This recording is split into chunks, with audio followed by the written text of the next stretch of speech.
Hey everybody, Economic Ninja here. I hope you are doing well. By the looks of the back screen behind me, we're going to talk about fire. We're going to be talking about weird coincidences when it comes to economics, our supply chain, all kinds of different things.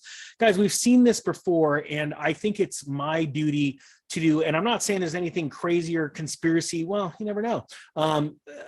Theories going on around here, but it is weird when we start to see burning buildings that have to do with the same type of industry happening around the same time, right? We saw this last time in the chip industry when we had that massive freeze in Texas and it wiped out a semiconductor plant.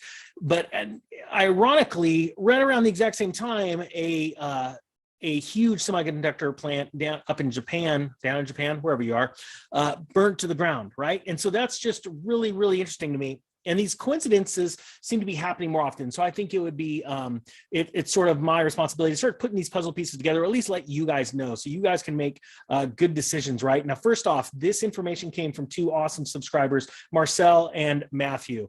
And so what we're gonna do is we're gonna jump over here. I'm gonna share the screen. We're going to talk about a fire. Now, guys, this is on the heels of what I was talking about just the other day, where Taylor Farms, a processing plant for fresh produce in Salinas, California, burnt to the ground. And it was quite a fire. As a matter of fact, a lot of Salinas was put on lockdowns because of a possible ammonia explosion, right? A tank rupture. And it didn't happen. Thank heavens, hazmat crews went out there and just crushed it. Actually knows those guys. And the Salinas hazmat team is just incredible. Great job to Salinas and Monterey County Fire. But we're going to talk about this. Now, that was a massive produce plant, right? Taylor Farms.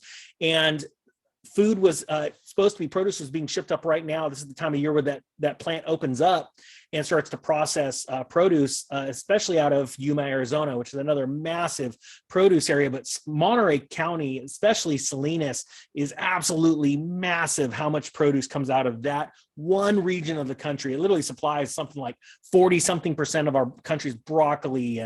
I think it's like 60% of spinach. Don't quote me on that, but there's just insane numbers that come out of Monterey County and Salinas primarily. Well, now, interestingly enough, we have a fire that destroyed Azure Standard headquarter facilities. Now, to give you an idea real quick of who Azure is, let's click on here. Oh, no, wrong button, sorry. So right here, Azure, let's do the about. Let's see. They're a massive producer of bulk natural foods. I'm trying to think, I literally just lost it right here, but they're a massive food producer, all right?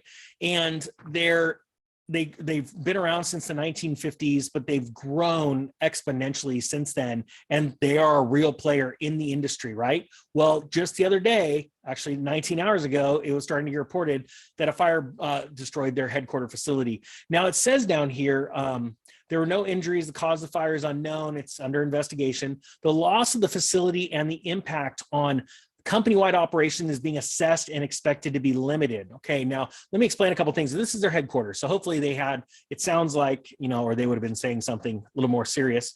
But again, too, they don't want to push out like, hey, how serious this is, because you want to keep business going, right? So, files were lost, data was lost. I'm sure that hopefully they had their data backed up off-site somewhere else. But it says, while the headquarters facility is a total loss and a few product lines will be affected for the short term, other Azure Standard facilities are operating as close to normal as possible. Most importantly, we are grateful no one was injured. Excuse me. Our dedication to providing the highest quality food and products will continue as always. Now, what I want to point out is just quite frankly this, guys. Here, let's click this off real quick. I told you in the video, literally I did with Taylor Farms, and I'm going to link it below. I'll connect them. I said, be on the lookout for more fires in this industry. It seems like this mysteriously happens. Now, guys, again, not trying to put on the tinfoil hat, although I pretty much just walk around with one all the time. But the facts are the facts, right? One facility gets destroyed by a freeze, and then all of a sudden, before you know it, on the other side of the world, a facility does the exact same thing. The microchips, right? The processing chips just burns down, right? And that puts a massive squeeze on the industry. Now, I've been talking about storing food and how vitally important it is to store food right now. I mean, the president came out and said food shortages are coming. And I'm not joking. He didn't mean far off in the future. All right. I believe that by the summer, we're going to start to see this very serious food shortage. And I want to explain to people too, food shortage doesn't necessarily mean, it doesn't mean that you don't see that food in your grocery store.